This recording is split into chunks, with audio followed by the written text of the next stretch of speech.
Hi, and welcome back to Community Hotline, and thanks for staying with us. Now we're going to be talking about the Hull Park and Retreat Center for the Blind. And here to talk about Hull Park is the Executive Director, Sharon Elder. Thanks for being here. Thank you. And Stephen Butler, who is a Board Director and a MetroEast volunteer and my friend. So now I might have a new friend. Thanks, both of you. So Hull Park and Retreat Center for the Blind is in Sandy, correct? That's correct. Okay. Tell me a little bit about why this retreat center was built and what all it's used for, if you could. Of course. Well, way back in 1962, the woman who owned the property was diagnosed with cancer and she had to have an operation. She thought she was not going to make it through the operation, and having no heirs and no one to leave her property to, her 22 acres, she went into Sandy, opened the first attorney's door, and walked in and said, "This is what I want to do, but I don't know what charity to give my property to. Could you help me?" And he said, "Well, I cannot advise you, but I can make some suggestions." And he brought up some cancer research organizations and the Shriners Hospital. And then he said, "I don't know if you noticed, but I'm blind." And she actually did not notice that he was blind. And he said, "And I remember when I was a boy, I went to a camp in Spokane, Washington, and it changed my life. It made me realize that blindness will not hold me back, that I can do whatever I want to do." So this was a camp for blind kids? Children, yes. Yeah. And so he said, "Wouldn't it be great if we had a camp or a retreat center for adults? Because while there are many, many opportunities for blind children, children with low vision, once you're 18, you're pretty much kicked out the door." And so adults really needed some place they could go to relax, to learn new things, to socialize, etc. And play. And play. And so she thought this was a great idea. Her name was Oral Hull, therefore the Hull Foundation for the Blind. That's what I didn't know that story. That's great. But she had a great idea. She said, "I don't want to wait until I die. So if I make it through this operation, I would like to give you, see the land develop before I die. And is it possible that I could live in my house?" She had a small homestead there while you're doing this. And they said, of course. And fortunately, she lived through the operation. So in 1962, she gave the property, deeded it over for $1 to the judge. Well, he was an attorney then. He later became a judge, Judge Howeiler. And he, together with a bunch of other business people, started the retreat center that we now have. That's a great story. It's a great story. And plus the fact that he is blind and made it to judge, and that's like, he didn't let anything hold him back, did he? That's great. So, Stephen, now you're the executive director, and how long have you been in that position? It'll be 5 years in April. Yeah. Okay. And how did you get involved with that? I mean, I was plopped in there. You were just plopped in there, and I was always a volunteer out there, and I was helping with marketing. And one day they had just hired a new executive director, and for some reason it did not fit, and she left without notice. Ooh, and at that particular time, the board asked me to just step in as interim, and I said sure, and I was there for 6 months and totally got hooked. And so I've been there almost 5 years now. Nice, nice. Well, then that was a good decision on their part, wasn't it? Thank you. Now, Stephen, let's see, why were you involved with this? How did you find out about Oral Hull? I'm blind. Oh, that might be it. So a lot of people, again, it's like the attorney that said, "You may not know this, but I'm blind." Right. Well, most people don't know that I'm blind until I either run into them or until I tell them. But I'd love to tell people that all of us, yourself included, run the risk of losing our sight. You could wake up tomorrow with no sight, but you have to give up your vision. And I love the fact that the vision has been carried on at Oral Hull. It has to be ran as a business, otherwise it won't be here next year. Sure. But at the same time, it has to be ran as an act from the heart, as compassion, because these are people, many of them, who last week were just everyday Joe on the street, and this week all of a sudden they can't function. They're stuck in their room. They're afraid to go out. I'm the president of the BVA, which is Blind Veterans of America here in the Pacific Northwest chapter.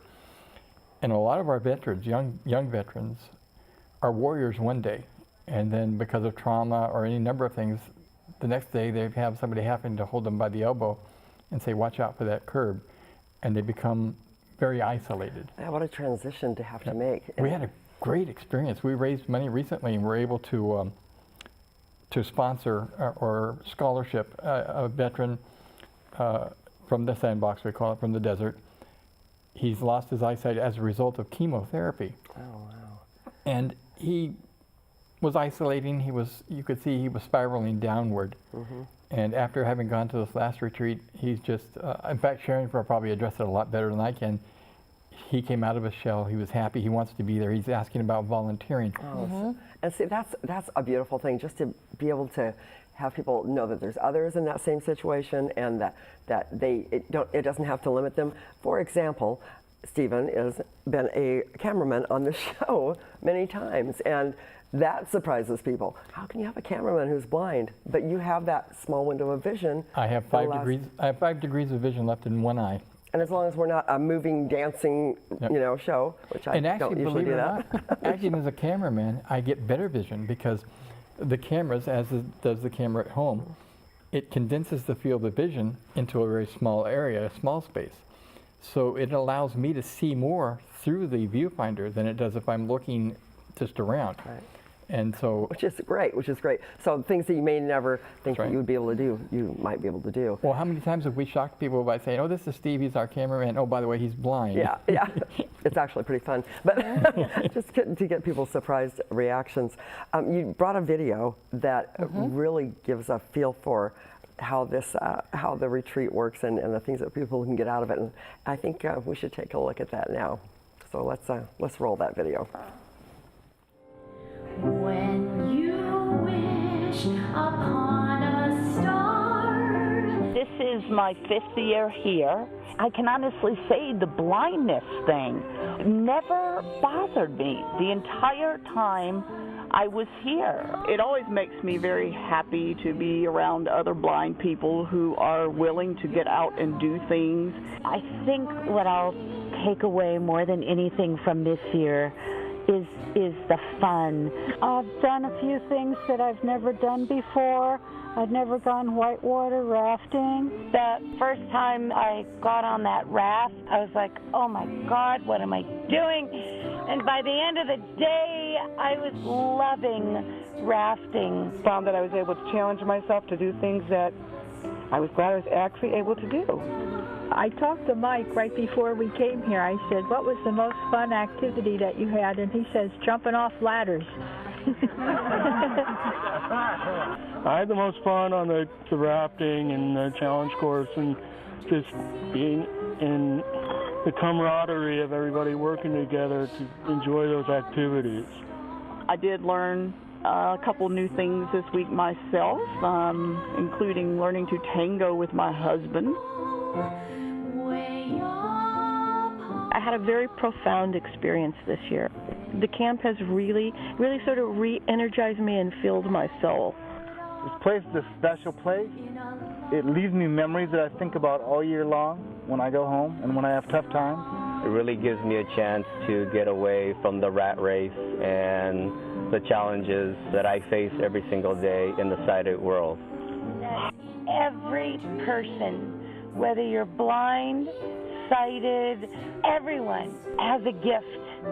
And I have been the recipient this week of so many gifts from so many people. And I thank all of you for making me a better person this week. Being blind really sucks, but living life is just incredible when we get to engage. I mean, really live life and not be stuck inside of ourselves. I'm not going to tell all of you that you're amazing because we're just blind people. There's nothing special about that. I feel like we can do almost anything anybody else can except see. I'll be back. Good. Make a wish, any wish. Make your dreams come true.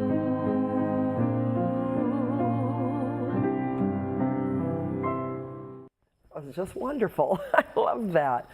Boy, they're doing some things that I would never do. What's really great too, Monica, is all the comments that you heard there. Those are from the heart. Those are Where comments were those made? Were Well, these- typically at the end of each retreat. This is one of our recreational retreats. We also have educational retreats. Okay. But we have a reflection by our campfire. We have an outdoor campfire. And everyone goes around and they will say what it meant to them to be at Oral Hall that week. So that's what those comments were. And yeah, they sound like they're from the heart. They're not scripted. Those are those are true feelings of empowerment. Yeah, empowerment. That's a good way of putting You're it. allowing a blind person to once again become a part of society, and there's nothing we can't do. There are blind people who even try to drive. Now you don't want to be around, but they do. Yeah. I imagine how long is the camp, or is a Well, retreat? we have a variety of different lengths. Okay. We have what we call extended weekenders. Okay. The extended weekenders start Thursday and go through Sunday. And then we usually have a theme, Mardi Gras. There's always a dance. Everybody likes to dance. And talent night. There are so many great talented people.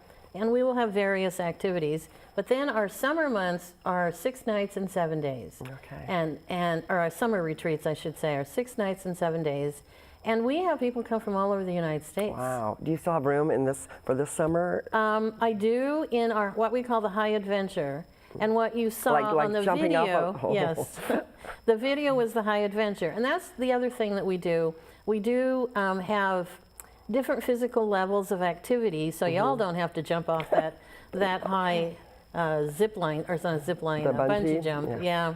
But you can if you want to. You can if you want to. And we don't make anybody, or you don't have to do everything. Right. You do what you're comfortable with. Yeah. We have a beautiful facility. We have a half-acre Gardens of Enchantment that is totally manicured and maintained by the Oregon Federation of Garden Clubs. Nice. Clackamas and Multnomah County Garden Clubs. It's all paved, so it's easy to walk. It's Good. like a serpentine, and it's beautiful. And it's a 5 senses garden. It's actually world renowned. Wow, I'll have to get out there and check that out. You will. It sounds beautiful. It's important to realize too that, as Sharon was saying, it's a 5 senses garden. I may not be able to see the flowers, but I can really smell them, and you can appreciate touch them. them, I have you the can, tactile feel. Yeah. I can be one with that without having to see it. Right. And you can. There's a whole section of tasting. We have entire row of herbs. We have a chocolate mint. You can taste stevia. A lot of people don't know it's a plant. They think it's a chemical I never really thought about it, but yeah. It is a plant. There's dill. There's all sorts of things that you can actually taste. That people probably don't bother to taste. Oh, I make sure they do if I'm guiding but you them. know, you and I might go Yeah. in a garden and maybe never think about tasting it. But you know, another thing that really should be pointed out too is, while we have these lovely gardens that we enjoy being in, or we have the white water rafting or jumping off the bridges, we also teach each other how not to set your house on fire, how to measure, how to pour water without pouring it all over the table. So this is that the educational part of it? I mean, along with our summer retreats and our other fun retreats, we also have started Living with Vision Loss, and primarily it's for seniors who have been recently diagnosed with macular degeneration or glaucoma, and unfortunately, the optometric professionals, all they say when they do say that diagnosis is bye and have a good day. And they do not know that there are resources. It'd be very scary, and that's where people It has to isolate, be. and people as seniors often do that anyway. You know, so for a Right. variety of reasons, but yeah, Yeah. so you have the Living with Vision Loss, which is all year long. Right. You have the retreats and activities, and on the website you can find out all that information. An annual breakfast is coming up September 14th. Is that a fundraiser for? It is a fundraiser. Yeah. And we can't say prices on the air, but if people want to get information, ticket prices, or find out about that. Actually, there are no ticket prices. Oh. This is a free breakfast Nice. that we provide, and we will be showing a new video, most likely about our Living with Vision Loss. And at the end of the breakfast, we will ask for a donation. Okay, that sounds great. Now we're almost out of time, so tell me, what is the thing that you need most, or that I know everybody needs donations, everybody needs volunteers, but what is it that you need as an organization? Well, we really need somehow an outreach to find the seniors, the people who have been recently diagnosed, or anyone who has lost their sight. You do not have to be legally blind. Okay. You just have to want to say, I can't see very well and I need some help. Okay, so if somebody out there watching has a family member, a friend, it's just somebody they work with, somebody they know that could use a little bit of moral support, learn some new skills to deal with that, or just needs an adventure. An adventure. Then It'd be nice if we can reach everybody and reach those that care enough about their loved ones who are losing their eyesight to help them adapt to it. Yeah, because it'd be a very difficult thing. And we also have a veterans outreach where we're bringing veterans in and teaching them that you're not just a broken individual, you can still function.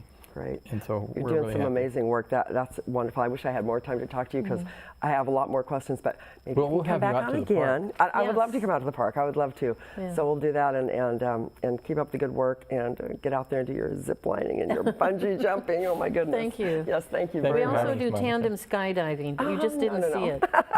Wow. Okay. Well, thank you, Sharon. Thank you, Stephen. And I'll see you back here, on the camera sometime, and maybe we'll get you in here too, Sharon. Sure, you're welcome. Monica. Thanks very much. Thanks for watching this next segment of Community Hotline. As you can see, people that are vision impaired, who are blind, they can do anything you and I can do, so except maybe drive.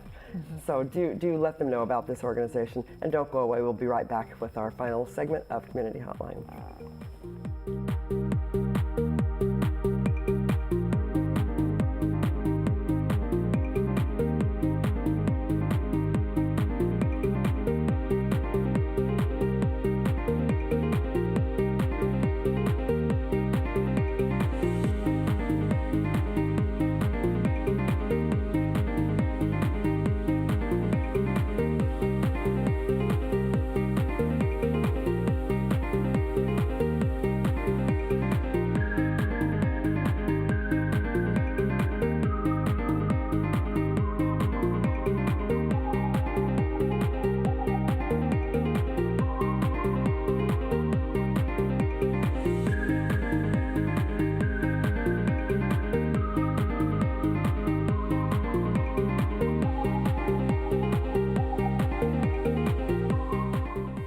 Coming here to shoot my documentary was more than I ever would have dreamed of doing. This is a community media station. It was phenomenal. Ready, camera one. What is it about this place that makes so many different people come together? Ready, camera two. Very professional, experienced people. You can use these industry standard pieces of equipment. Ready, camera three. Take three.